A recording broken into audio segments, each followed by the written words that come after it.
yang datang dengan segenap hatinya, berseru, berdoa, bersujud menyembah dan menikmati kehadirannya. Sama-sama katakan hadirat-Mu Tuhan. Hadirat-Mu memenuhiku, hadirat kudus-Mu penuhi bait-Mu, dan ku tersungkur menyembah-Mu. Yang ku nampak hanya kemuliaan-Mu.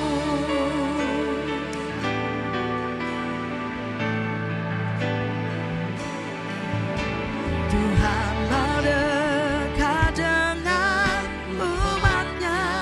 Katakan yang datang dengan segenap hatinya. Yang datang dengan segenap hati, Berserulah, berseru, berdoa, bersujud menyembah dan menikmati kehadirannya. Katakan hadirat-Mu Tuhan. Hadirat-Mu memenuhiku, hadirat kudus-Mu penuhi bait-Mu, dan ku tersungkur menyembah-Mu. Yang ku nampak hanya kemuliaan. Sekali lagi katakan hadirat-Mu Tuhan. Hadirat-Mu memenuhiku, hadirat kudus-Mu penuhi bait-Mu. Katakan kami mau menyembah Engkau Tuhan. Menyembah-Mu, yang ku nampak hanya kemuliaan-Mu. Oh, hadirat-Mu Tuhan, hadirat-Mu memenuhiku. Amin Yesus. Hadirat kudus-Mu penuhi bait-Mu, dan ku tersungkur menyembah-Mu. Yang ku nampak hanya kemuliaan. Hadirat-Mu, hadirat-Mu memenuhiku, hadirat-Mu Tuhan penuhi bait. Amin. Dan ku tersungkur menyembah-Mu. Yang ku nampak hanya kemuliaan. Yang ku nampak, yang ku nampak hanya kemuliaan-Mu. Katakan kami rindu melihat kemuliaan-Mu. Yang ku nampak hanya kemuliaan-Mu. Sekali lagi dengan sepenuh hatimu sama-sama katakan. Yang ku nampak hanya kemuliaan-Mu.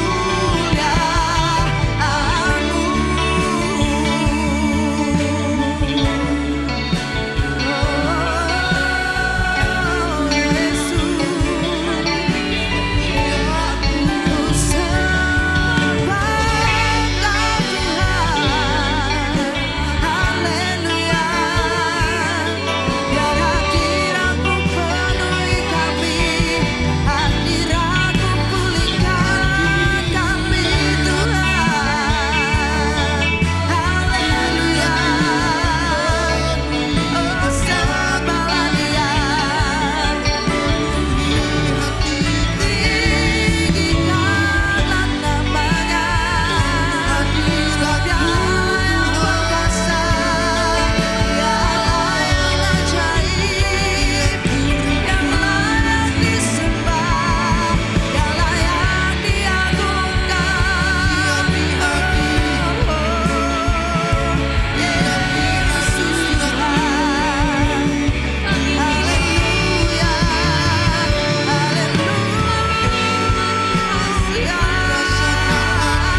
Terima kasih Yesus.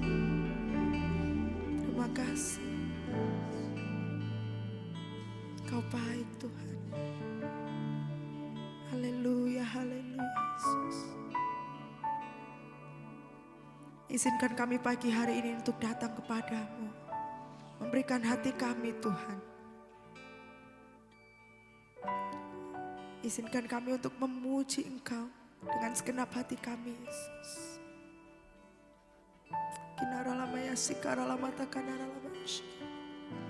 Haleluya, haleluya Yesus.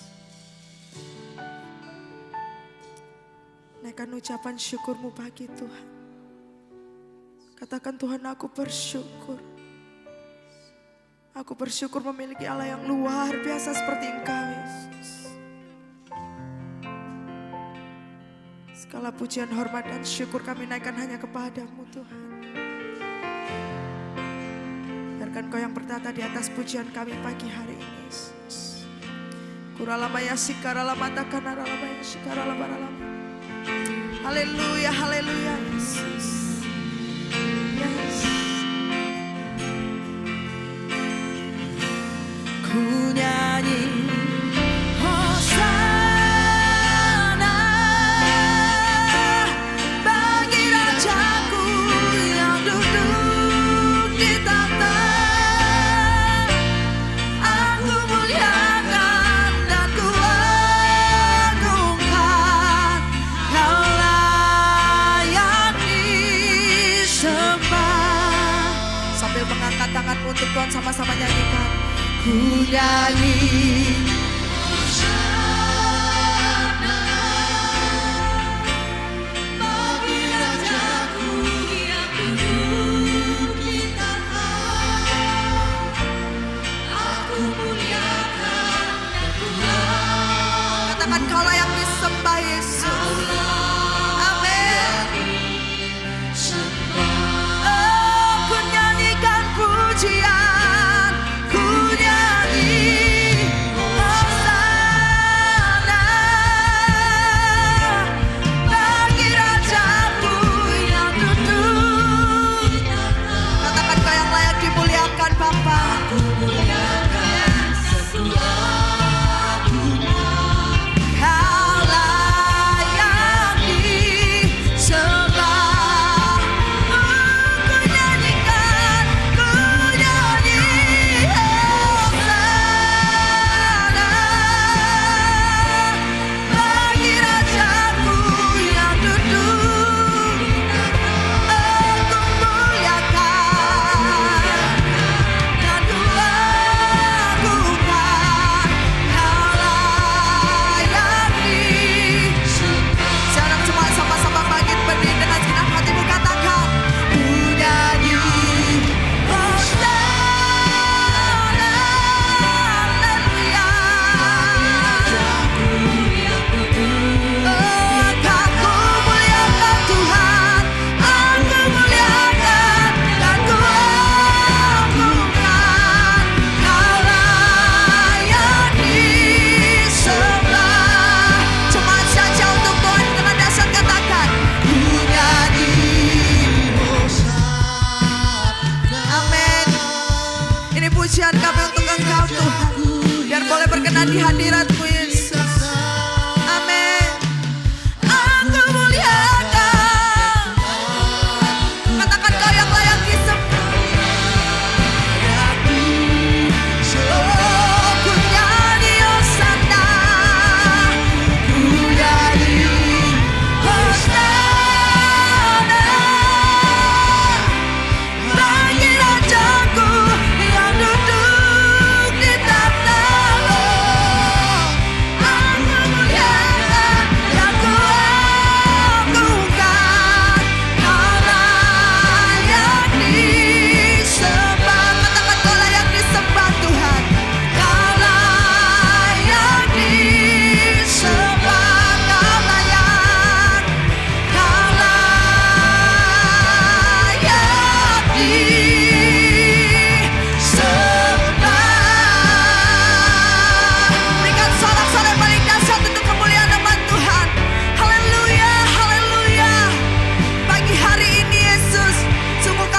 bersyukur Tuhan karena kami percaya sukacita yang besar telah Tuhan tinggalkan di dalam hati kami Yesus. Pagi hari ini biarkan setiap pujian kami boleh terdengar layak di telingamu Tuhan. Terima kasih Bapa, pagi hari ini kami ingin memuji Engkau lebih dahsyat lagi. Yang siap memuji Tuhan sama-sama katakan. Sekali lagi tepuk tangan yang dahsyat untuk Tuhan. Haleluya.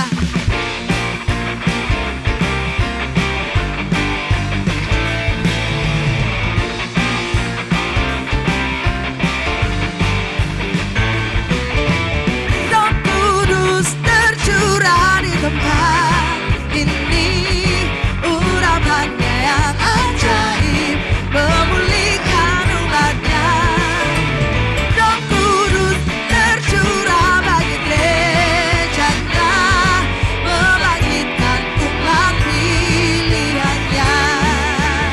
Sama-sama nyanyikan. Hari inilah harinya Tuhan, saat pembebasan tiba.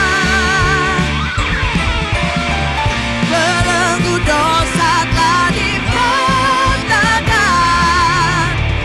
Mari bersorak, semua Tuhan sama-sama sorakan. Hey, anggur baru tercurah, penuhi umatnya dengan sukacita. Minyak baru tercurah, urapi umatnya, nyata kuasanya. Haleluya.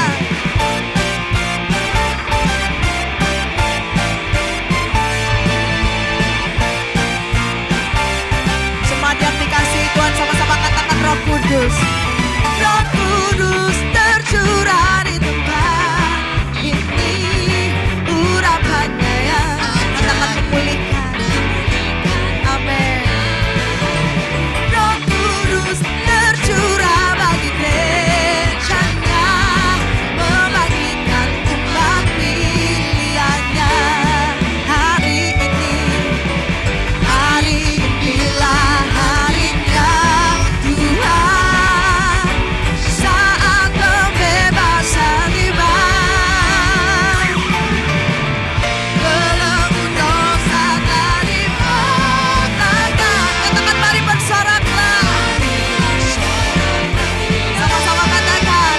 Hey, anggur baru tercurah, penuhi umatnya dengan sukacita. Minyak baru tercurah, urapi umatnya, nyata kuasanya. Sekali lagi sama-sama nyanyikan. Anggur baru. Boleh sama-sama bagikan berkat untuk sekelilingnya. Amin. Sukacita,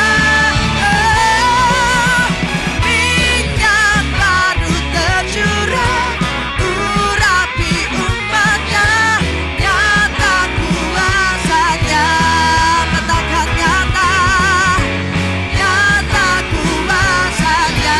Sekali lagi katakan nyata kuasanya, nyata kuasanya. Sekali lagi sorak-sorai paling dahsyat untuk Tuhan. Haleluya. Diberkati pagi hari ini. Yang diberkati katakan haleluya. Sekali lagi tepuk tangan untuk Tuhan Allah kita yang perkasa. Mari tepuk tangan tinggi-tinggi untuk Tuhan.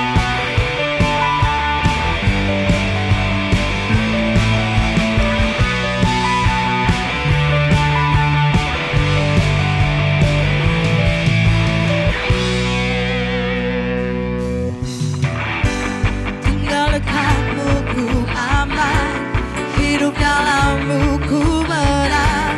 Kau yang memegang hidupku.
Puji nama Tuhan. Silakan duduk kembali Bapak Ibu Saudara sekalian.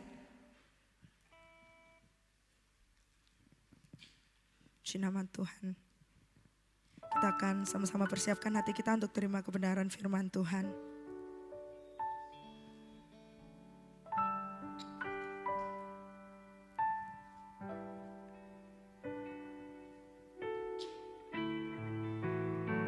Terima kasih untuk hadirat-Mu pagi hari ini Tuhan.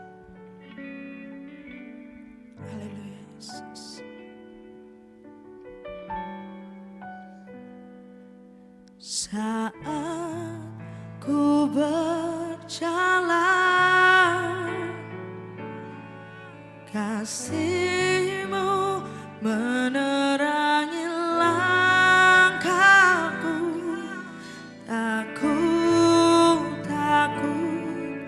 Takut bimbang karena ku takkan bersamamu. Kau lebih tahu yang terbaik bagiku. Kau lebih sanggup pulihkan hidupku.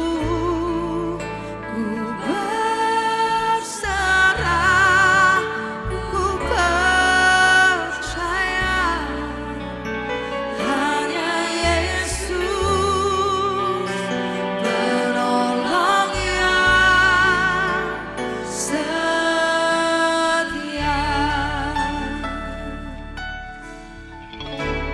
Jemaat Tuhan sama-sama nyanyikan.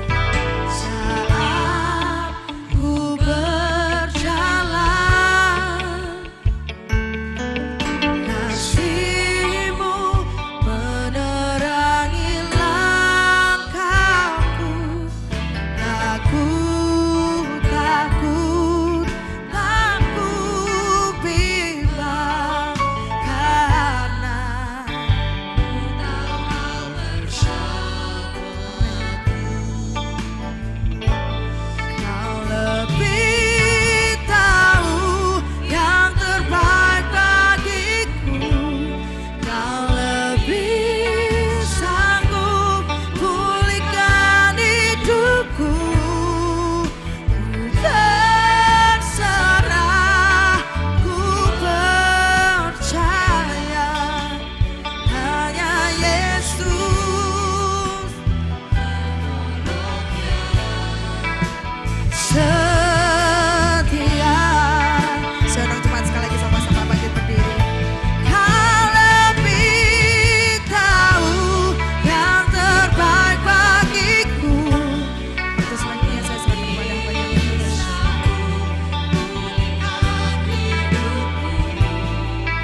Ku berserah, ku percaya hanya Yesus penolong yang setia.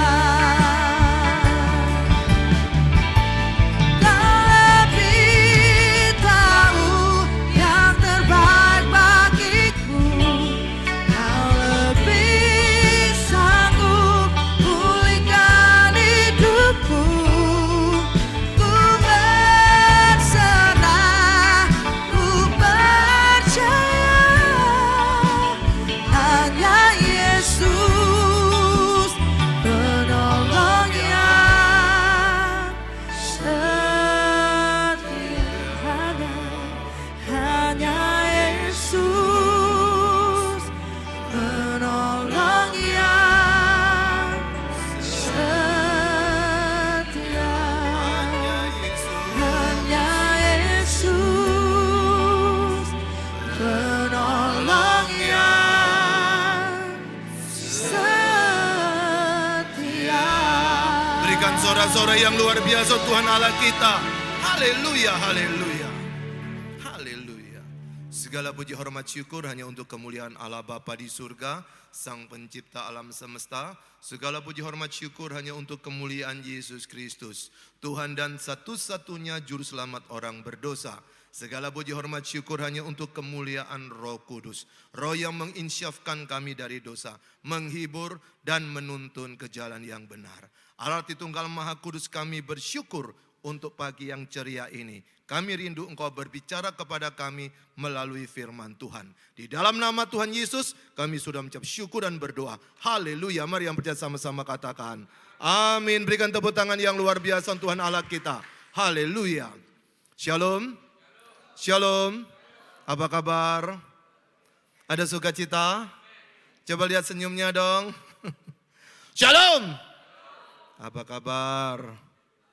Ada sukacita? Mana mesemnya? Alkitab berkata hati gembira adalah obat yang manjur, tapi semangat yang patah mengeringkan tulang.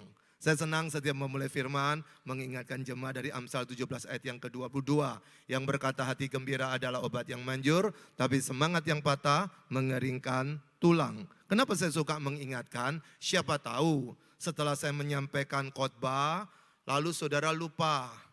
Tapi berjuanglah tetap punya hati gembira. Karena hati gembira itu tak perlu dihafal, tapi dinikmati. Jadi pada waktu engkau sedang bertengkar, pada waktu engkau sedang punya persoalan, pada waktu engkau sedang merasa sedih, belajar punya hati gembira itu bukan tertawa terbahak-bahak. Tapi hati gembira itu bagaimana kita bisa menikmati apapun yang kita hadapi, kita seakan-akan ngerendahin semua itu. Kita seakan-akan ngelecehin semua itu, cuma begitu kok. Artinya apa? Pada waktu engkau bisa menikmati Tuhan dalam hidupmu, itu akan menunjukkan tampilan yang berbeda daripada orang-orang yang tidak memiliki Tuhan Yesus. Oleh sebab itu saudara yang dikasihi Tuhan, saya senang hari ini bisa berjumpa dengan Bapak Ibu sekalian. Dan kerinduan saya pada hari ini ada sesuatu yang bisa Bapak Ibu bawa pulang menjadi keuntungan dari ibadah pagi hari ini. Tapi kalau engkau tidak bisa menikmati keuntungan, maka apapun yang kau hadapi ketika engkau datang, lalu engkau pulang, tidak mendapatkan solusi dari kebenaran firman Tuhan. Mungkin kau mendapatkan cara keluar dari media sosial atau dari video-video. Hari ini banyak cara orang ingin menolong hidupnya. Tapi ketika engkau menikmati firman Tuhan, disitulah engkau belajar bagaimana persoalan yang kita hadapi. Tetapi engkau tetap yakin bahwa engkau punya Tuhan. Semestinya harus berbeda cara hidup kita dengan orang-orang yang tidak bertuhan. Orang-orang komunis, orang-orang ateis. Mereka tidak bertuhan. Tetapi kenapa kok lebih kuat? Kemudian orang Kristen lebih cengeng. Kenapa lebih berani bertarung? Lalu orang Kristen lebih banyak berani bersembunyi. Katanya punya Tuhan. Apalagi Tuhan kita bukan Tuhan yang abal-abal. Yesus kita bukan Yesus abal-abal. Bukan Yesus omon-omon. Cuma bisa ngomong, cuma bisa nongkrong, cuma bisa ngoceh. Tapi dia tidak bisa berkarya. Oleh sebab itu saudara yang dikasihi Tuhan, saya senang dengan sesuatu yang menarik, Jesus name above all name. Itu artinya bagaimana kita menikmati Jesus, itu nama Yesus, itu adalah nama di atas segala nama. Bagaimana engkau bisa menikmati? Padahal pada waktu kita menghadapi persoalan dalam dunia dagang, kita tidak kuat karena seakan-akan tidak ada yang bisa menolong kita. Mungkin pada waktu engkau menghadapi keluarga yang berantakan, seakan-akan engkau seorang yatim piatu, semua meninggalkan engkau. Engkau lupa, engkau punya nama Yesus, nama di atas segala nama. Tetapi kita tidak bisa terhubung dengan nama di atas segala nama tersebut. Pagi hari ini kita akan merenungkan satu bagian firman Tuhan tentang Yesus itu Allah. Kita akan membuktikan apakah benar Yesus itu Allah. Apa bukti Yesus itu Allah? Saudara tahu nama Yesus itu nama yang sangat populer luar biasa. Orang di luar sana tidak suka, mereka tetap membicarakan tentang Yesus. Coba perhatikan baik-baik. Setiap video-video yang dimunculkan oleh orang-orang yang katanya dulu mantan pendeta, atau mantan penginjil, atau mantan dosen sekolah teologi. Tapi tiba-tiba mereka meninggalkan Kristen. Tapi yang dibicarakan tetap Yesus. Keren enggak? Enggak ada materi lain lagi. Ini materi yang paling keren sekali. Materi yang bisa meningkatkan follower. Materi yang bisa meningkatkan viewer. Materi yang bisa meningkatkan subscriber. Itu adalah Yesus. Dia diperdagangkan di dalam dunia media sosial yang bisa diviralkan oleh orang-orang. Mereka mengambil keuntungan itu. Dan saudara menjadi jengkel luar biasa pada waktu ada orang yang menghina tentang Yesus, Sang Tuhan dan Juru Selamat kita.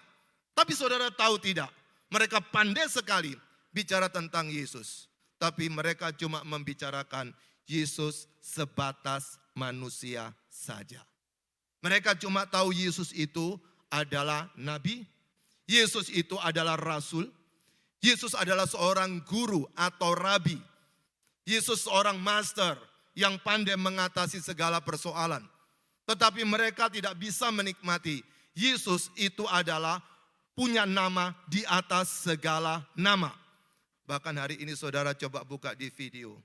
Berapa banyak pendeta yang berkata Yesus bukan Tuhan.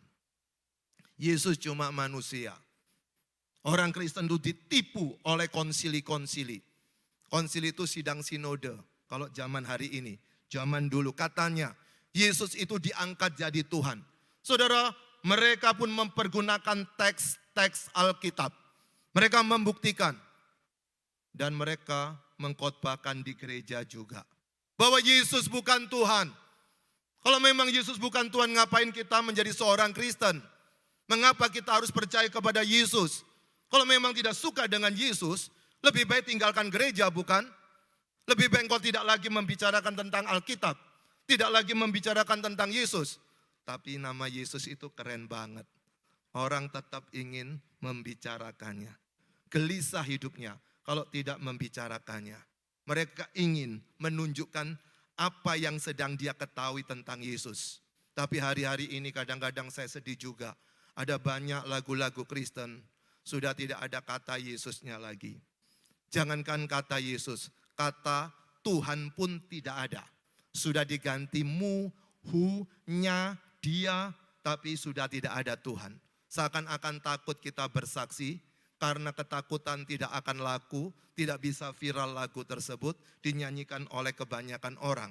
Saya tidak menyalahkan orang-orang seperti ini, tetapi itu membuktikan ada orang menikmati Yesus, betul-betul dia berani memproklamasikan Yesus karena dia tahu siapa Yesus sesungguhnya. Tapi ada orang hanya punya konsep yang bagus tentang Yesus, ide yang bagus tentang Yesus, maka Yesus dipakai untuk meningkatkan prestasi orang tersebut. Siapa di sini yang sedang jomblo? Saya tidak perlu angkat tangan ya, tidak perlu ya angkat tangan saudara. Kalau engkau sedang jomblo, kemudian engkau kan ingin menikah. Pada waktu engkau ingin menikah, setelah menikah, ternyata bertengkar, cekcok. Kira-kira kesalahannya di mana? Apakah salah pacaran atau salah nikah? Saudara tahu, orang yang seperti ini kesalahannya di idenya dia, di konsepnya dia. Dia pikir kalau nikah itu pasti bahagia. Itu adalah cerita orang. Kenyataan tidak seperti itu. Berapa banyak orang ikut Yesus, sesungguhnya cuma tahu Yesus bisa bikin mujizat. Mereka cuma berpikir kenapa ikut Yesus, karena Yesus menyembuhkan. Berapa banyak orang ikut Yesus, mereka cuma berpikir Yesus bisa memberikan berkat kepada kita. Orang berbondong-bondong ikut Yesus. Tapi pada waktu Yesus menjelaskan siapa dirinya, murid-muridnya pun pada kalang kabut melarikan diri. Bagaimana dengan hidup kita setiap hari? Sudah berapa lama engkau kenal nama Yesus? Saya tidak bilang engkau sudah dibaptis atau tidak. Saya tidak bertanya engkau sudah pernah ke gereja atau tidak. Berapa lama saudara pernah mendengar kata Yesus dan engkau dengar sampai hari ini? Apa arti kata Yesus bagi hidupmu itu? Apa maknanya bagi hidupmu? Ataukah cuma dia seorang dewa?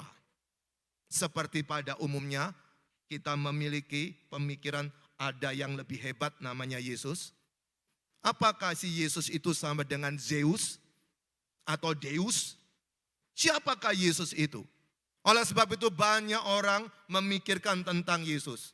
Orang berkata Yesus cuma utusan untuk menjelaskan tentang kebenaran. Siapakah sesungguhnya Yesus? Saya senang di belakang ini ada banyak sekali julukan-julukan untuk nama Yesus Sang Tuhan kita. Tetapi itu tidak ada artinya kalau itu bukan menjadi bagian hidupmu. Berapa banyak teman-teman kita yang dahulu bersama-sama pelayanan, tetapi karena susah nikah, maka nikah dengan orang yang tidak percaya Yesus. Pernahkah engkau ketemu dengan orang-orang yang dulunya aktif pelayanan, tetapi karena ada tawaran pekerjaan untuk naik jabatan, lebih sukses, maka dia bisa tinggalkan gereja dan tinggalkan Yesus. Apakah benar mereka pernah berjumpa dengan Yesus yang sebagai pribadi yang nyata dalam hidupnya? Apakah Yesus yang diterima itu fakta tentang Yesus ataukah cuma ilusi tentang Yesus? Nanti silakan kita uji pada waktu engkau dipanggil Tuhan, masih menikmati Yesus atau tidak. Jangan dijawab sekarang. Hidup itu bisa berubah. Kadang-kadang ada yang berteriak, amin. Tapi ketika keluar dia lihat, dia katakan aman. Tidak ada yang lihat, maka dia kembali kepada hidupnya yang lama. Hari ini kita akan merenungkan satu bagian firman Tuhan dari Injil Matius pasal yang ke-9. Kita renungkan ayat yang pertama sampai ayat yang ke-8. Kita menemukan 4 bukti bahwa Yesus itu Allah. Apa buktinya? Mari kita baca bersama-sama dari Injil Matius pasal yang ke-9 ayat pertama sampai ke-8. Kalau saudara membawa alat elektronik atau Alkitab cetak, silakan dibuka. Siapa tahu Anda bisa tulis-tulis di situ. Tapi kalau sudah pinter, silakan dihafal. Nanti pulang saya jamin pasti lupa. Makanya jangan kaget, ada orang 50 tahun ke gereja, jahatnya tetap stabil. Berapa banyak orang suka pelayanan di gereja, tapi hidupnya tidak pernah berubah. Karena dia tidak pernah bawa firman itu pulang. Cuma wow keren sekali, aku diberkati. Tuhan tidak butuh itu. Engkau diberkati, enggak diberkati, Tuhan tidak terlalu pusing. Tapi yang kau pikirkan dalam 24 jam, engkau menikmati Yesus atau cuma hanya 2 jam ketika beribadah di tempat ini. WL-nya sudah semangat luar biasa, menolong kita untuk menikmati bagaimana Tuhan bekerja. Tapi saudara bisa menolak kok. Kenapa? Karena kita punya pilihan bebas. Engkau mau menikmati Yesus silakan, enggak mau juga enggak apa-apa. Karena apa? Kita sudah diberikan kesempatan mendengarkan, tapi kita tidak mau, tidak ada persoalan juga. Sekarang kita akan membaca bersama-sama, saya undang bangkit berdiri. Supaya engkau mangkel dengan saya, orang mangkel itu bisa membuat tidak jadi ngantuk. Silakan bangkit berdiri. Kita akan membaca ayat yang pertama sampai ayat yang ke-8. Saya akan membaca ayat yang ganjil. Saudara bersama-sama berteriak dengan lantang membaca ayat yang kedua, 4, 6, dan 8. Sesudah itu naiklah Yesus ke dalam perahu lalu menyeberang. Kemudian sampailah ia ke kotanya sendiri.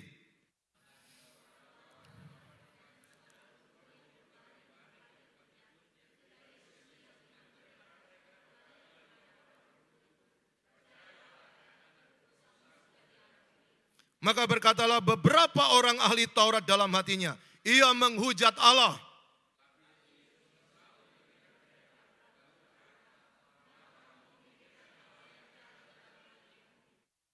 Manakah lebih mudah mengatakan dosamu sudah diampuni atau mengatakan bangunlah dan berjalanlah?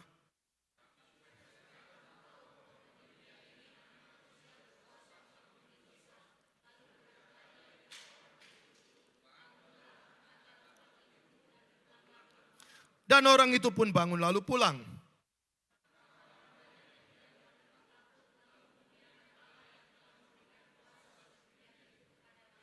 Amin. Silakan duduk. Berbahagia kita yang sudah membaca atau mendengarkan suara dari tetangganya tadi. Simpanlah baik-baik ayat-ayat itu. Menurut survei, biasanya ayat firman Tuhan itu muncul ketika engkau sedang sumpek, ketika engkau sedang sedih, ketika engkau sedang duka cita. Tapi kalau engkau sedang menikmati ekstravagans, hura-hura, pesta pora, susah muncul ayat firman Tuhan. Tapi masalahnya Tuhan kangen dengan kita. Bagaimana cara manggilnya?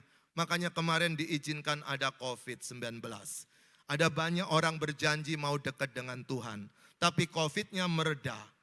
Orangnya juga tidak kembali ke Tuhan. Jangan khawatir, pasti akan ada lagi. Jangan pikir tidak akan ada, tetap akan ada. Engkau boleh berdoa, tetap akan ada. Pada waktu nanti November, saya ke Israel lagi, orang tanya lagi ke saya, Pak, apa enggak bahaya ke sana, Pak? Di sana pasti akan ada perang, jangan khawatir. Saya malah kepingin pada waktu perang saya ada di situ. Jadi menikmati peperangan dunia modern. Artinya apa? Mati hidup kita bukan di tangan perang, tapi di tangan Tuhan. Ketakutan kita yang membuat kita tidak punya pengalaman hidup untuk menghadapi persoalan setiap hari. Pengalaman-pengalaman yang kita hadapi setiap hari. Kalau engkau melupakan bahwa nama Yesus adalah nama di atas segala nama, maka kita suka berkata, kapan sih masalah ini selesai?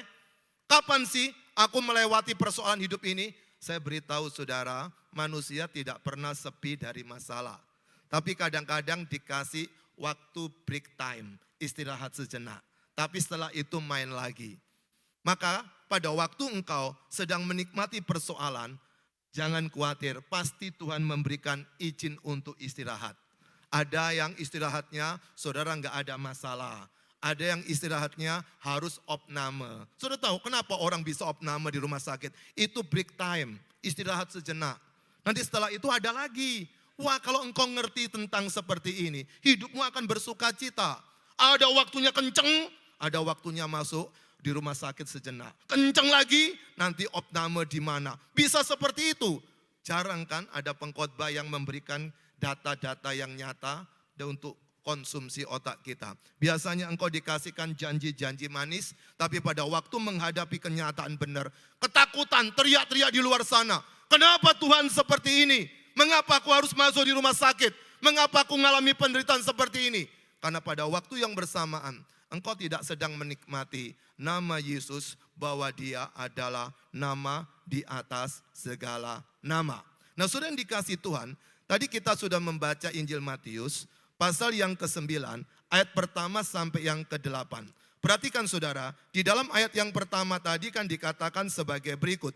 Sesudah itu, naiklah Yesus ke dalam perahu lalu menyeberang. Kemudian sampailah ia ke kotanya sendiri. Ada hal yang perlu dipertanyakan di sini, yaitu perahu itu menyeberang kemana? Sampai ke kota mana? Kita cari informasi, kita mengulik dulu dari mana? Dari Injil Markus. Tolong dibuka Injil Markus di dalam pasal yang kedua, perhatikan ayat yang pertama sampai yang keempat. Injil Markus pasal yang kedua, ayat yang pertama sampai yang keempat. Dikatakan di situ sebagai berikut. Kemudian sesudah lewat beberapa hari, waktu Yesus datang lagi kemana? Ke Kapernaum. Oh, rupa-rupanya dia pergi ke Kapernaum. Tersiarlah kabar bahwa ia ada di mana? Di rumah. Oh, rupa-rupanya Yesus punya rumah di Kapernaum. Maka di ayat yang kedua dikatakan di situ, maka datanglah orang-orang berkerumun sehingga tidak ada lagi tempat, bahkan di muka pintu pun tidak. Sementara ia memberitakan firman kepada mereka, ayat yang ketiga, ada orang-orang datang membawa kepadanya seorang lumpuh. Digotong berapa orang? 4 orang. Ayat yang keempat, tetapi mereka tidak dapat membawanya kepadanya karena orang banyak itu. Lalu mereka membuka atap yang di atasnya, sesudah terbuka mereka menurunkan tilam tempat orang lumpuh itu terbaring. Tapi ada informasi menarik lagi saudara yang disampaikan oleh Lukas pasal yang kelima, perhatikan ayat yang ke-17. Lukas pasal yang kelima, ayat yang ke-17, supaya Anda tahu ini cara belajar Alkitab untuk Injil-Injil. Maka pada waktu yang disampaikan oleh Injil Matius mungkin tidak lengkap, cari di Markus. Kalau engkau mempelajari Injil Markus tidak lengkap, cari di Matius. Karena Alkitab tidak turun dari langit. Penulis Alkitab ada 40 orang. Dalam rentang waktu 1600 tahun, 16 abad. Di 3 benua berbeda, Asia, Eropa, dan Afrika. Tetapi perhatikan baik-baik, dari kitab Kejadian sampai kitab Maleakhi, perjanjian lama. Dari Injil Matius sampai kitab Wahyu, perjanjian baru. Semuanya tidak ada yang bertentangan. Semuanya tidak berbenturan. Meskipun ditulis oleh 40 orang. Siapa yang memimpin ini? Kalau bukan Roh Kudus, tidak mungkin bisa selama 1600 tahun. bukan ditulis oleh satu orang. Kitab suci agama mana yang ditulis oleh banyak orang kecuali Alkitab? Perhatikan saudara, di dalam Injil Lukas pasal yang ke-5 ayat yang ke-17, pada suatu hari ketika Yesus mengajar, ada beberapa orang Farisi, perhatikan, ada beberapa orang Farisi dan ahli Taurat duduk mendengarkannya. Perhatikan lagi ya, mereka datang dari semua desa di Galilea. Kalau saudara pernah pergi ke Israel, Kapernaum itu di Galilea, di Israel bagian utara. Naik ke atas lagi Libanon yang sedang perang itu. Jadi kemarin waktu ke sana tidak sempat naik ke Gunung Hermon karena dilarang oleh IDF, Israel Defense Force, tidak boleh masuk ke sana. Tapi disitulah ada banyak sejarah bagaimana dulu bangsa Israel yang terekam di dalam Alkitab juga. Sayang tidak bisa masuk pada waktu itu. Tapi saudara perhatikan di dalam teks ini, dan Yudea dan dari Yerusalem. Sedangkan Yudea dan Yerusalem, Samaria itu berada di bagian selatan daripada Galilea. Menurut Google Map, kalau jalan kaki lempeng kenceng gitu, membutuhkan waktu 39 jam. Kalau nggak percaya silakan tanya Google Map. Tapi ingat, itu kalau jalannya lurus. Kalau zaman dulu itu kan ada batu-batu, ada gunung-gunung, bukit-bukit. Karena dataran di sana itu naik turun, naik turun, naik turun. Maka berapa hari saya tidak tahu. Andaikan 39 jam, itu pun sudah lama. Siapa pernah ikut gerak jalan Mojokerto Surabaya? Ada yang pernah ikut di sini? Dulu saya pernah ikut 2 kali. Anggap aja Mojokerto Surabaya, itu saudara berangkatnya agak sore sampai di Surabaya tengah malam. Mungkin membutuhkan waktu ya mungkin 6, 7, 8 jam itu jalan kaki. Kalau ini 39 jam, berapa jauh jaraknya? Menurut Google Map, kalau naik mobil itu kira-kira 2 jaman. Berarti saudara, kalau hari ini kau lewat tol, kira-kira Surabaya sampai di Solo. Kalau engkau ngebut. Artinya apa? Disitulah orang-orang berbondong-bondong untuk datang ketemu Yesus. Coba bayangkan kalau Yesus ada ibadah di tempat ini, berarti nanti orang yang dari Solo datang ke tempat ini. Orang yang mungkin dari Jember datang ke tempat ini. Apa yang sedang terjadi pada waktu itu? Bahwa nama Yesus itu seperti magnet. Orang yang tidak suka hadir. Orang yang suka hadir. Orang yang butuh mujizat hadir. Orang yang butuh firman hadir. Coba bayangkan saudara, mereka kumpul semua untuk bisa menikmati Yesus. Mereka tidak peduli berapa jauh jarak yang harus ditempuh. Kuasa Tuhan menyertai dia sehingga ia dapat menyembuhkan orang sakit. Ayat yang ke-18, lalu datanglah beberapa orang mengusung seorang lumpuh di atas tempat tidur. Mereka berusaha membawa dia masuk dan meletakkannya di hadapan Yesus. Belum selesai, perhatikan ini. 19, karena mereka tidak dapat membawanya masuk berhubung dengan banyaknya orang di situ. Naiklah mereka ke atap rumah, lalu membongkar atap itu dan menurunkan orang itu dengan tempat tidurnya ke tengah-tengah orang banyak. Di mana? Tepat di depan Yesus. Keren gak? Saudara pernah mengikuti ibadah KKR karena nggak cukup tempatnya jebol genteng? Nggak mungkin kan? Pasti engkau didatangi oleh satpam atau polisi. Dan ini enggak tahu izinnya ke Yesus gimana. Kalau dikatakan tadi ini rumahnya Yesus, izinnya bagaimana? Jebol genteng. Mungkin sudah begitu banyak membludak. Waktu zaman dulu kan enggak pakai tenda-tendaan, mereka anti panas dan anti dingin. Jadi begitu banyaknya, sudah enggak bisa masuk, dia minta jalan lewat atas. Mungkin saya pikir dia tidak pakai drone juga, tetapi harus bekerja keras untuk sampai ke atas, untuk membawa orang lumpuh tepat di depan Yesus. Nah, saudara yang dikasih Tuhan, ada sesuatu yang menarik. Kita kembali dalam Injil Matius pasal yang ke-9, perhatikan ayat yang kedua. Untuk membuktikan ada 4 bukti yang menjelaskan bahwa Yesus itu Allah. Perhatikan di ayat yang kedua. Maka dibawa oranglah kepada Yesus, kepadanya seorang lumpuh yang terbaring di tempat tidurnya. Ketika Yesus melihat siapa? Iman mereka.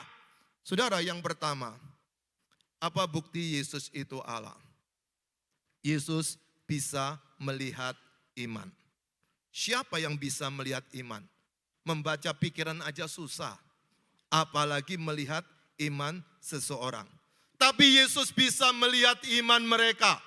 Ada kata mereka di situ. Siapakah yang dimaksud dengan mereka ini? Itu orang lumpuh, atau 4 pengusung, ataukah orang lumpuh dan pengusung? Siapa? Siapakah mereka ini? Orang lumpuh aja? Atau 4 yang mengusung orang lumpuh? Atau kedua-duanya 5 orang? Kedua-duanya bukan? Berarti Yesus melihat iman orang-orang tersebut. Nah, saudara yang dikasih Tuhan, pada waktu Yesus melihat iman mereka, apa yang sedang mau ditunjukkan dari bagian ini? Yesus mengetahui sekali apa yang menjadi kebutuhan daripada orang lumpuh ini. Dan hebatnya saudara, orang lumpuh ini kan tidak bisa berjalan. Tidak diinformasikan berapa jaraknya dari tempat Yesus nongkrong waktu itu. Tidak dijelaskan, tetapi orang lumpuh ini berjalan. Berapapun jaraknya, kalau andai kata dari sini sampai ke plaza sana, di sana itu berbukit naik turun, itu sudah melelahkan ketika membawa tempat tidurnya, tandunya untuk menuju ke tempat sana. Berarti apa? Orang 4 ini betul-betul punya hati untuk orang lumpuh, dan itu Yesus menilainya sebagai orang ini punya iman, ingin membuat orang lumpuh bisa berjumpa dengan Yesus. Saudara, kadang-kadang kita tidak sadar, kumpulan kita itu menentukan karakter kita. Kalau saudara suka nonton media sosial, nanti gaya hidupmu kayak media sosial tadi. Yang membuat engkau takut menghadapi hidup adalah media sosial. Yang membuatmu ngeri menghadapi perkembangan hidup adalah media sosial. Gara-gara kita mencintai media sosial, dikit-dikit cari informasi sana, dikit-dikit cari informasi sana. Saya tidak menyalahkan seperti itu. Tetapi pada waktu yang bersamaan, itu mengganggu iman kita saat menghadapi kenyataan. Kenapa? Karena media sosial sudah memberikan clue jawaban demi jawaban. Opsi A, opsi B, opsi C. Sudah tidak butuh lagi Tuhan. Hal seperti ini akan mengganggu pertumbuhan iman kita. Pada waktu kita membaca kitab Ibrani, iman adalah dasar dari segala sesuatu yang kita harapkan. Dan bukti dari segala sesuatu yang tidak kita lihat. Saudara, belajarlah iman itu dari seorang bernama Abraham. Saudara, pada waktu Abraham dan istrinya Sarah itu sekian tahun tidak bisa punya anak. Setelah itu memiliki anak. Suatu hari Tuhan berbicara kepada Abraham untuk mempersembahkan kurban bakaran di Bukit Moria. Lalu diajaklah anaknya. Anaknya sudah bisa jalan. Menurut data di luar Alkitab, kira-kira umurnya itu 20-an, hampir 30. Jadi sudah anak muda. Jadi pada waktu berangkat, saya yakin di tengah jalan anaknya tanya, si Isa ini, Dad, ya, Papa, kita mau kemana? Mempersembahkan kurban bakaran. Loh, kambingnya mana? Dombanya mana? Coba bayangkan kalau engkau seorang ayah, kira-kira jawab apa? Masa ngomong, kamu nak? Masa seperti itu ngomongnya? Tentu saja saudara, pada waktu itu Abraham terus berjalan ke atas, membawa anaknya. Sampai di atas ketika mau disembelih, tiba-tiba di situ Tuhan berkata, sudah stop. Ada domba di situ yang disediakan. Itulah cikal bakal istilah Jehovah Jireh. Disitulah Allah menyediakan. Maka saudara, pada waktu Abraham itu sedang menuju naik ke atas, Tuhan tahu sekali imannya Abraham. Ini iman yang tidak abal-abal, iman yang berani bertarung. Tuhan tahu sekali iman Abraham seperti apa. Itu sebabnya pada waktu naik ke atas, ujiannya adalah membunuh anaknya untuk kurban bakaran waktu itu. Saudara, kalau kita diperhadapkan seperti ini, jangankan punya iman, punya nyali aja belum tentu. Nyali di bawah iman. Saya tunjukkan yang pergi ke Israel itu. Banyak sekali yang takut, padahal kalau khotbah, jangan takut, jangan takut. Tapi takut juga berangkat. Saudara, itu tergantung, bukan masalah iman, kadang-kadang nyali. Tetapi pada waktu tentang hubungannya dengan Tuhan Allah, disitulah iman yang sedang berkarya. Tolong bedakan orang tidak punya nyali dan tidak punya iman. Kalau iman ada kaitannya dengan janji Tuhan. Kalau nyali kaitannya dengan pengalaman dan keberanian orang tersebut. Abraham punya iman dan pada waktu dia menapaki gunung tersebut, Tuhan sudah tahu imannya seperti apa. Tetapi Tuhan ingin tahu untuk menjadi tulisan bagi sejarah peradaban manusia. Maka terus Abraham naik. Pada waktu berjalan tidak disediakan. Pada waktu Ishak diikat tidak disediakan. Tadi pada waktu mau dipotong baru disediakan. Pada waktu Tuhan lihat apa yang sedang terjadi dengan hidup kita. Mungkin Tuhan belum langsung menolong kita. Dia tahu iman kita seperti apa. Betulkah engkau sedang beriman atau sedang mempermainkan Tuhan? Kalau engkau masih punya cadangan uang banyak di bank, lalu engkau berteriak-teriak, Tuhan kami tidak punya uang. Apakah betul dia sedang tidak beriman atau sedang menjadi seorang yang kikir? Itu dua hal yang berbeda. Pada waktu beriman, Tuhan tahu seberapa kapasitas iman kita. Dia tahu betulkah orang ini sedang beriman. Apa buktinya orang beriman? Salah satu untuk mengetahui apakah seseorang itu beriman bagus atau tidak. Lihat kumpulannya. Kumpulannya adalah orang beriman atau tidak. Kalau di tempat ini ada komsel, ada doa pagi, hadirlah. Salah satu untuk menguji engkau orang beriman atau tidak. Tapi kadang-kadang kita bosan. Saya tahu orang beriman itu bosan. Jangankan engkau beriman, lihat suamimu, lihat istrimu aja bosan kok. Setiap hari lihat, lama-lama enek juga kan. Apalagi dengan iman, tidak kelihatan. Maka di situ kadang-kadang kita juga jadi tawar hati juga. Tetapi ingat, cara menguji iman kita bagus atau tidak. Kumpulan kita di mana. Dan kumpulan ini akan menopangmu untuk menguatkan imanmu. Di situ mereka yang bisa menolong kita untuk mengingatkan, ada Yesus, ada Yesus. Itulah yang dilakukan oleh 4 orang tersebut. Mereka juga bukan cuma memberi petunjuk, itu di sana ada Yesus. Tapi mereka yang mengangkat orang lumpuh berjumpa dengan Yesus. Dan pada waktu Yesus lihat, di situ Yesus bukan lihat kehadiran mereka saja, tapi Yesus melihat iman mereka. Coba bayangkan itu orang diturunkan tepat di depan Yesus. Saya tidak tahu berapa jarak antara orang ini dengan Yesus. Yang pasti ada kata tepat di depan, itu tidak terlalu jauh dari Yesus. Kenapa orang-orang di sekitarnya kok enggak marah-marah? Coba bayangkan kalau engkau sudah antri paling depan, lalu diserobotkan bisa marah-marah. Tapi dia kenapa orang-orang tidak marah-marah? Apa yang sedang terjadi? Semua di dalam kendali Tuhan Yesus Kristus. Hal yang kedua saudara, perhatikan di dalam ayat yang kedua tadi dikatakan, maka dibawa oranglah kepadanya seorang lumpuh yang terbaring di tempat tidurnya. Ketika Yesus melihat iman mereka, berkatalah Yesus kepada orang lumpuh itu, percayalah. Kata percaya bahasa lainnya adalah kuatkanlah, teguhkanlah.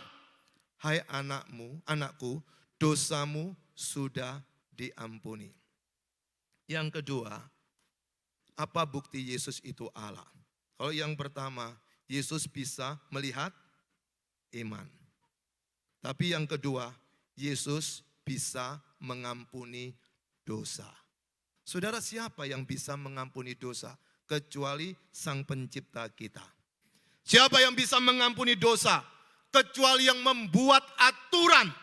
Contoh, di gereja ini ada aturan.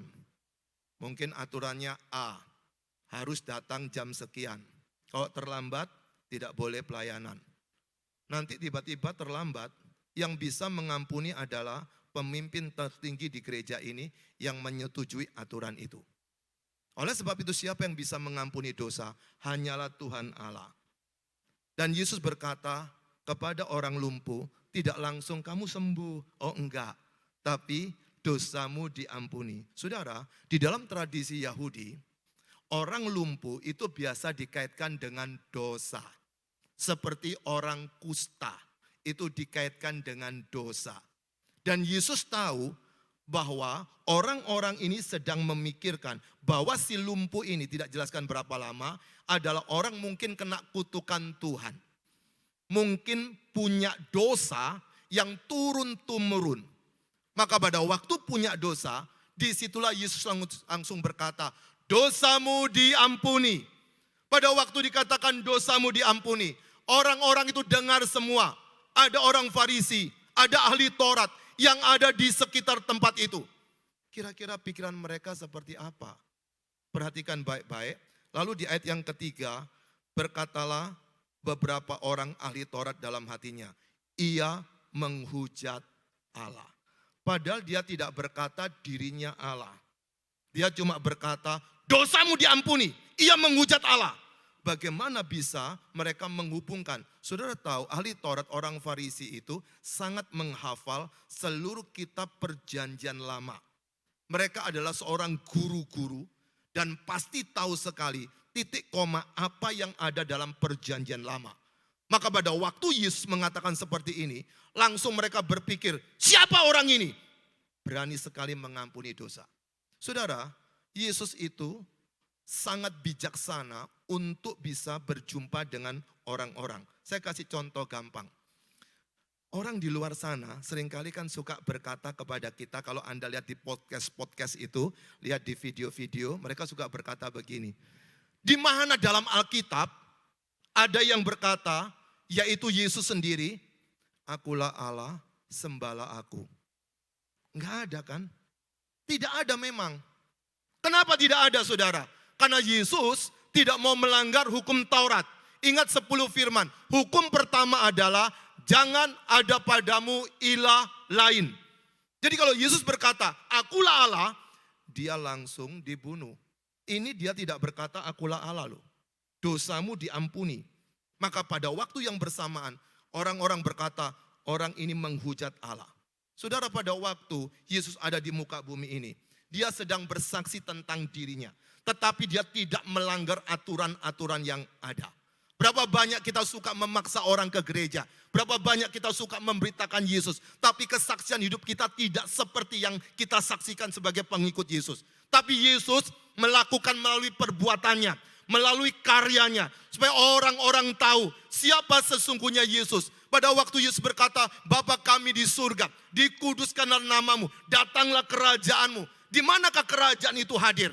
Ketika Yesus hadir, dia bikin mujizat. Dia berbuat baik. Dia menyembuhkan. Dia mengikuti aturan-aturan yang ada pada waktu itu.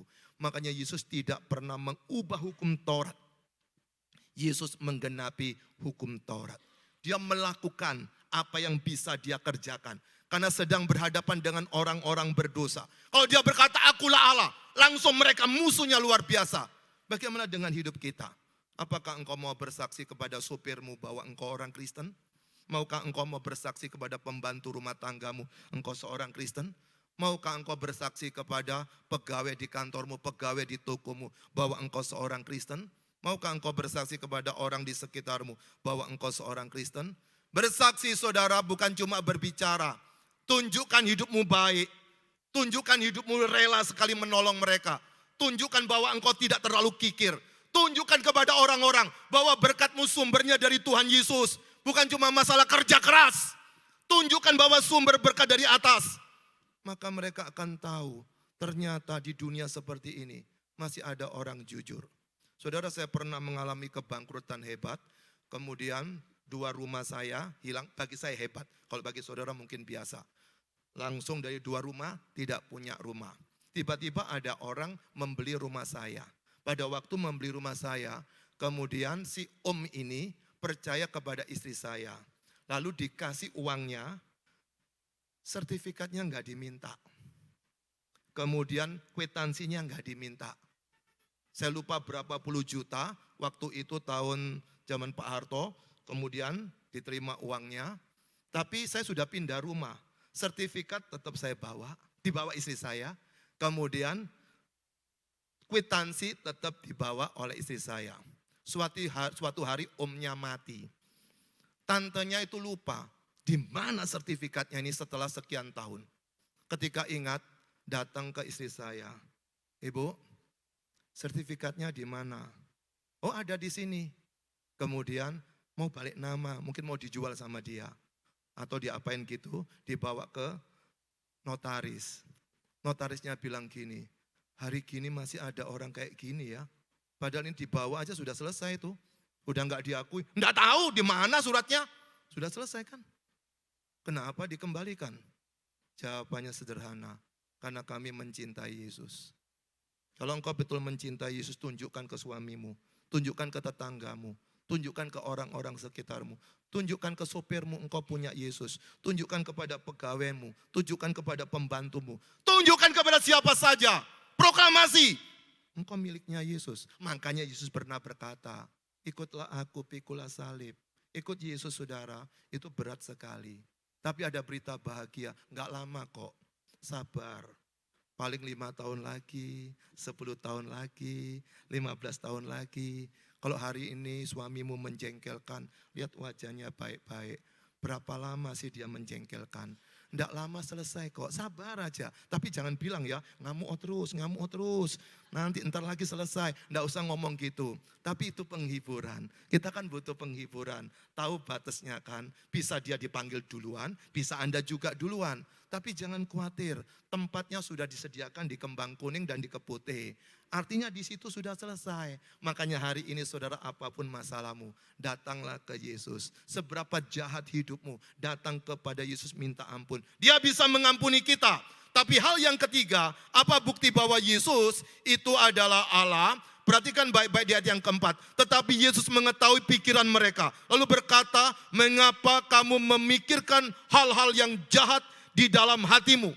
Yang ketiga, Yesus mengetahui pikiran dan hati orang. Yang pertama tadi, Yesus bisa apa? Melihat iman. Yang kedua, Yesus bisa mengampuni dosa. Yang ketiga, Yesus mengetahui pikiran dan hati orang. Saudara, pada waktu engkau belum berdoa untuk curhat ke Tuhan, Tuhan sudah tahu isi hatimu. Ini beneran atau kongpe? Ini beneran atau palsu? Dia tahu sekali kok. Engkau boleh nangis termehek-mehek. Dia cuma tahu aktingnya kayak mamanya dulu juga. Pada waktu nangis, "Tuhan tolong." Tapi ketika ditolong, dia juga tidak setia sama aku. Dia tahu sekali. Makanya tunjukkan dalam bukti hidupmu. Seperti Abraham pada waktu naik ke gunung tadi. Dia tunjukkan bahwa dia sedang beriman kepada Tuhan. Tuhan tahu apa yang dipikirkan oleh Abraham. Tuhan tahu juga isi hatinya. Luar biasa bukan? Tuhan tahu Abraham pasti akan menyembelih anaknya. Tuhan tahu hatinya sudah rela. Tuhan tahu dia beriman, lebih percaya kepada Tuhan daripada kepada anaknya. Orang seperti ini saudara, itu Tuhan sudah tahu. Apapun yang sedang kita hadapi ini, saya tidak tahu saudara. Tapi Tuhan tahu pikiranmu sampai kalutnya kayak apa. Tuhan tahu sekali isi hatimu seperti apa. Dia tahu sekali, meskipun kau tidak perlu kasih tahu dia. Dia tahu sekali. Maka itu kadang-kadang kita berpikir, kenapa saya hidup seperti yatim piatu? Siapa di sini yang pernah kepingin bunuh diri, meninggalkan dunia ini? Saya pernah berencana 2 kali, meskipun saya sudah pengkhotbah. Berat sekali ketika hutangnya banyak, saya ada penyakit benjolan. Intinya istri juga minta berpisah, itu langsung ditimpakan semua. 2 kali saya kepingin mengakhiri hidup saya. Tapi saya enggak jadi, bukan takut mati, takut enggak mati. Kalau enggak mati itu ngisi-ngisi nih kan. Sudah bunuh diri hebat-hebat, ditolong dokter malah waras. Setelah itu mau bersaksi apa? Saudara-saudara, saya gagal mati, masa begitu kan?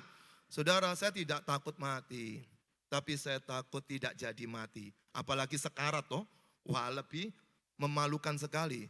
Intinya saudara, dari situ saya belajar. Tentang iman Kristen kadang-kadang kita bisa guncang. Bukan kita tidak percaya Tuhan Yesus. Tapi pikiran kita kalut. Bukan tidak percaya Tuhan Yesus.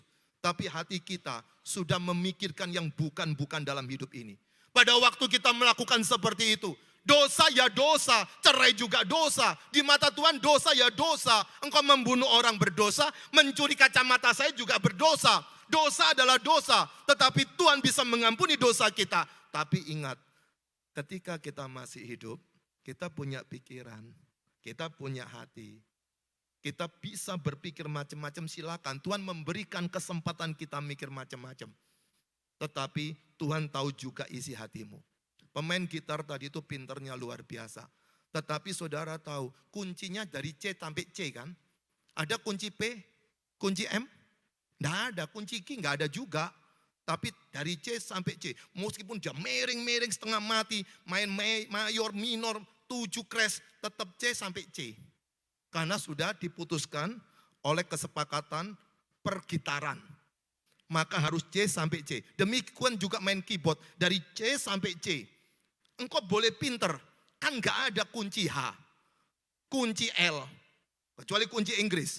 Artinya apa? Sudah dibatasi. Semua ada batasnya. Demikian juga silakan kau bereksperimen dengan pikiranmu, silakan berkarya dengan hatimu. Tetapi hati-hati, Tuhan tahu isi hati kita. Dan yang terakhir saudara, perhatikan. Lalu Yesus berkata, manakah lebih mudah, ayat yang kelima, mengatakan dosamu sudah diampuni, atau mengatakan bangunlah dan berjalanlah. Kira-kira saudara, kalau ada orang lumpuh, itu paling enak ngomongnya dosa diampuni atau suruh jalan. Siapa pernah ikut doa malam tempat ini, yang duduk di bawah terus, coba duduknya 2 jam, setelah itu bangun, lari. Saudara ngeliyeng kan? Itu kalau secara fisik. Kemarin pada waktu acara 17 Agustus duduk di bawah 2 jam. Dingin malam lagi, bangun iso ngeliur-ngeliur saya. Padahal biasa latihan jongkok berdiri. Tapi mungkin terlalu lama dilipat, berdiri juga goyang. Ini orang lumpuh loh. Berapa lama, kekuatannya seperti apa? Kadang-kadang saya lihat orang yang sedang lumpuh, kemudian maju di mimbar, suruh berjalan, langsung berjalan. Kadang saya heran juga, apa betul bisa? Atau sebelumnya sudah latihan dulu. Cuma aktingnya di depan, ini rahasia pelayanan. Maka dari itu saudara yang dikasihi Tuhan, pada waktu Yesus berkata, dosamu sudah diampuni. Berarti apa? Yesus tahu yang penting yang mana. Hari ini engkau boleh punya masalah apapun juga. Tapi ingat-ingat, dosamu sudah diampuni. Maka yang selanjutnya dikatakan, tetapi supaya kamu tahu ayat yang ke-6, bahwa di dunia ini anak manusia berkuasa mengampuni dosa. Lalu berkatalah ia kepada orang lumpuh itu, bangunlah, angkatlah tempat tidurmu, dan pulanglah ke rumahmu. Dan orang itu, ayat 7, itu pun bangun lalu pulang. Yang keempat, bukti Yesus itu Allah. Yesus bisa menyembuhkan orang sakit. Yang pertama tadi Yesus apa? Bisa melihat iman. Yang kedua Yesus apa? Mengampuni dosa. Yang ketiga Yesus apa? Halo? Mengetahui pikiran dan hati. Yang keempat Yesus apa tadi? Menyembuhkan penyakit. Saudara, kalau kita tahu Yesus kita seperti ini, mengapa kita gampang ragu-ragu ikut Yesus? Kemudian disimpulkan di ayat yang ke-8. Maka orang banyak yang melihat hal itu takut, lalu memuliakan Allah yang telah memberikan kuasa sedemikian itu kepada manusia. Di ujung terakhirnya, apa yang Yesus lakukan hanya untuk kemuliaan Allah Bapa di surga. Dan apa yang terjadi setelah itu? Waktunya habis. Udah 0. Sudah 0 di sini. Ayo bangkit berdiri yuk. Sudah benar ini 0. Saudara yang dikasihi Tuhan, hari ini kita merenungkan 4 hal. Saya tidak tahu masalah Anda seperti apa. Yang saya tahu, Yesus bisa melihat iman Anda. Tidak usah acting-acting kalau nyanyi engkau jungkir balik seperti apa. Tapi Yesus melihat imanmu. Engkau berdoa silakan, yang normal-normal aja. Yesus tahu imanmu. Berapa banyak orang hebat dalam ibadah, tapi jahat di luar gereja. Yesus tahu iman kita. Kalau hari ini kau punya masalah dengan imanmu, sekarang datanglah kepada Yesus. Yang kedua, Yesus bisa mengampuni dosa. Minta ampun kepada Tuhan. Apa yang menjadi persoalanmu sehingga engkau tidak damai sejahtera ketika berdoa kepada Tuhan? Saya tidak tahu pergumulanmu seperti apa. Kalau engkau tidak ingin datang kepada Tuhan hari ini, engkau tidak akan pernah tenang dalam hidupmu. Karena yang bisa mendamaikan, membuatmu tenang hanyalah karya Roh Kudus. Tapi yang ketiga, Yesus tahu pikiranmu. Yesus tahu isi hatimu. Bedakan iman, pikiran dan hati. Tadi sudah saya jelaskan. Yesus tahu pikiranmu seperti apa. Dia tahu isi hatimu. Di mana hartamu, di situ hatimu. Mungkin hartamu adalah pekerjaan. Mungkin hartamu adalah suami, adalah istri. Mungkin hartamu adalah cucu. Mungkin hartamu adalah saham.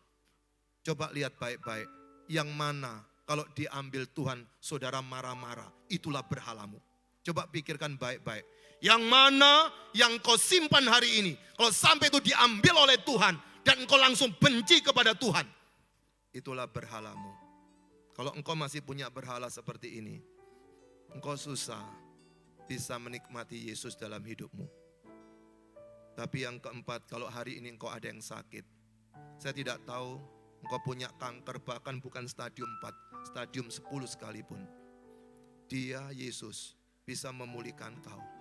Dia bisa menyembuhkan kau. Tapi perhatikan baik-baik, yang kesembuhan terakhir dari hitungan keempat. Bukan yang pertama, bukan yang kedua, bukan yang ketiga, tapi yang terakhir. Apa yang sedang Yesus ingin katakan? Yang penting hubunganmu dengan Tuhan, itu iman. Yang penting kau sudah berdamai dengan Tuhan, itu diampuni. Yang penting adalah pikiran dan hatimu beres, dirimu nyaman. Baru sakit penyakit itu dipikirkan. Jangan prioritas ke sakit penyakit. Itu urutan keempat. Pikirkan pikiranmu beres enggak hari ini. Hatimu jahatnya seperti apa hari ini. Pikirkan dosamu semakin naik. Minta ampun ke Tuhan. Mungkin kau sedang berbuat dosa, selingkuh berdiam, diam-diam. Mungkin kau sedang melakukan tindakan yang jahat untuk bosmu. Mungkin kau memanipulasi uang-uang siapapun juga, saya tidak tahu. Kalau engkau ingin diampuni oleh Tuhan, hari ini ngaku dosa. Selesaikan itu semua. Risiko akan kau tanggung. Tapi belajarlah beriman. Beriman. Lebih baik engkau selesaikan masalahmu. Engkau mulai dari nol. Tapi hatimu damai. Apa sih yang kau cari? Mungkin kau jarang dengar khotbah seperti ini. Karena saya mengkhotbahkan apa isi Alkitab. Saya tidak punya tujuan apa-apa dengan saudara. Silakan tunduk kepalamu sejenak. Izinkan Roh Kudus berkarya dalam hidupmu hari ini. Supaya firman Tuhan hari ini menolong hidupmu. Kalau hari ini kau ragu-ragu dengan Tuhan, ayo bangkitkan imanmu kembali. Datang kepada Tuhan. Tapi kalau engkau takut ada dosa, akui dosamu. Tidak usah teriak-teriak dalam hatimu hari ini juga. Mungkin kau berencana mau bercerai, akui dosamu hari ini. Mungkin kau berencana yang jahat-jahat, saya tidak tahu apapun juga. Akui dosamu hari ini. Dia bisa mengampuni kau. Mungkin hari ini kau sedang punya pikiran yang kalut. Hati yang tidak tenang. Suka berkata, embuh wis, embuh, gak ngurus. Itu bukan omongan Kristen. Itu omongan orang putus asa. Orang Kristen harus berani mengatakan A di atas A, B di atas B. Kalau engkau ada sakit penyakit, jangan putus asa. Engkau punya Yesus. Tundukkan kepalamu sejenak. Saya berikan waktu engkau berdoa kepada Tuhan. Supaya hari ini engkau bisa menikmati Yesus. Pulang ke rumah, memiliki kekuatan baru. Pulang ke rumah, punya semangat baru. Pulang ke rumah, katakan sekali Yesus, tetap Yesus. Sekali Yesus, selamanya Yesus. Harapanku takkan hilang.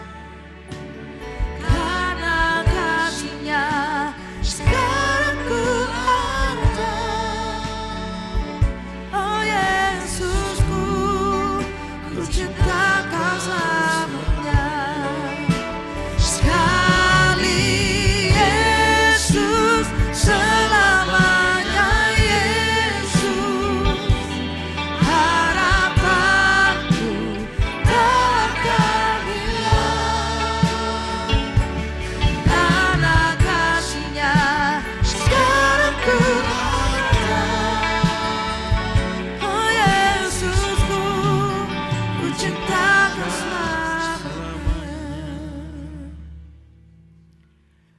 Hari ini kami mengatakan dengan pikiran yang sangat sadar Bapak, bahwa sekali Yesus, biarlah selamanya tetap Yesus. Kebenaran firman-Mu telah mengingatkan kami bahwa Engkau adalah Allah, dan biarlah Allah di dalam Yesus Kristus berdiam dalam setiap kehidupan kami Bapak. Engkau mengetahui segala pikiran kami, hati kami. Engkau mengampuni dosa kami. Bahkan Engkau mengetahui kapasitas iman kami. Dan bahkan Engkau pun sanggup menyembuhkan segala sesuatu penyakit yang hari ini sedang kami alami Bapak. Engkau memberkati Bapak Juanda yang telah menyampaikan kebenaran firman-Mu.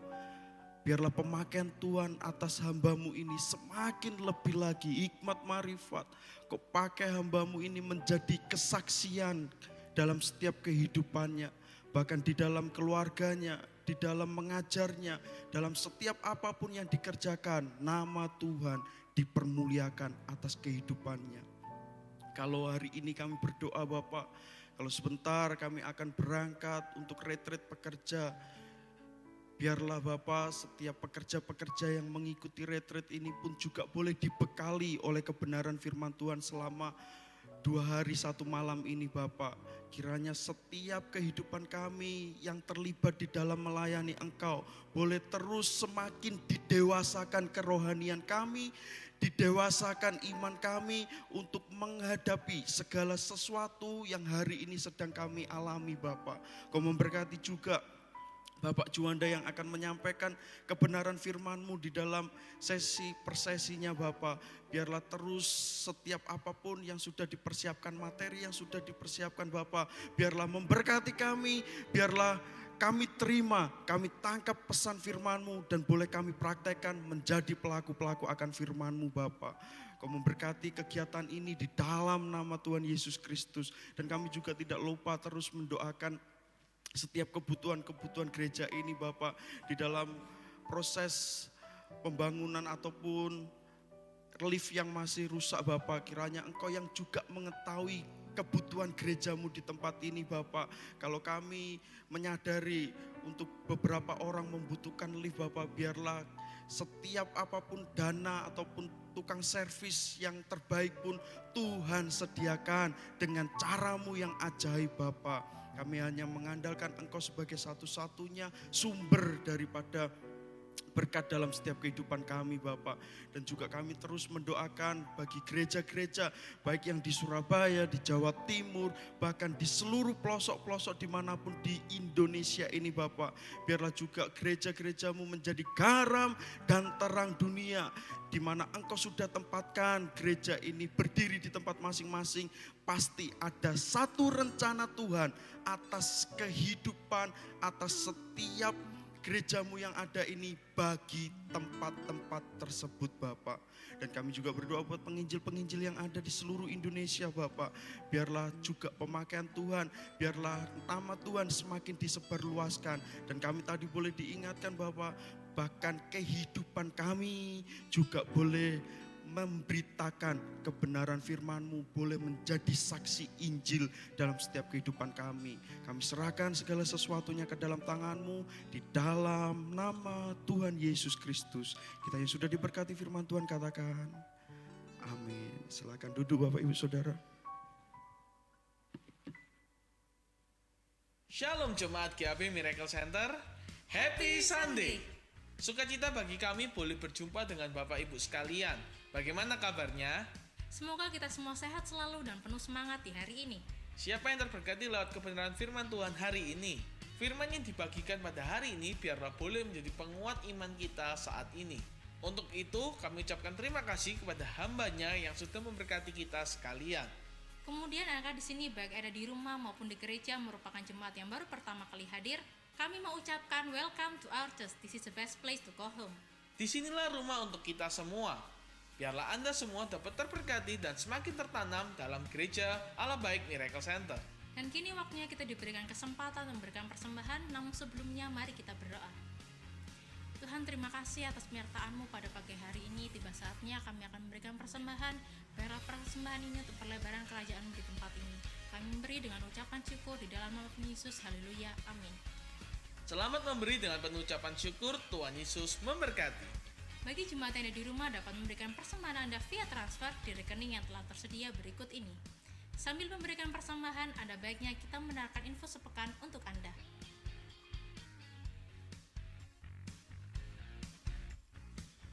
Mari hadir dalam ibadah doa malam GAB Miracle Center setiap hari Kamis pukul 7 malam secara tatap muka. Perlu diketahui untuk Kamis besok adalah minggu ketiga di bulan September. Seperti biasa, ibadah doa malam akan dikemas dalam bentuk worship night. Untuk itu kami tunggu kehadiran Anda sekalian. Kemudian setiap hari Sabtu akan ada ibadah doa puasa pukul 10 pagi di GAB Miracle Center secara tatap muka. Kami mengajak Bapak Ibu sekalian untuk dapat meluangkan waktu dengan beribadah bersama kami di doa puasa. Untuk selanjutnya, hadiri juga ibadah raya GAP Miracle Center setiap hari Minggu pukul 9 pagi. Untuk ibadah raya setiap hari Minggu sepenuhnya akan diadakan secara tatap muka. Gereja sudah tidak lagi menayangkan ibadah raya secara live di YouTube GAP Miracle Center. Untuk itu kami mengharapkan kedatangan Bapak Ibu secara tatap muka di pertemuan ibadah selanjutnya.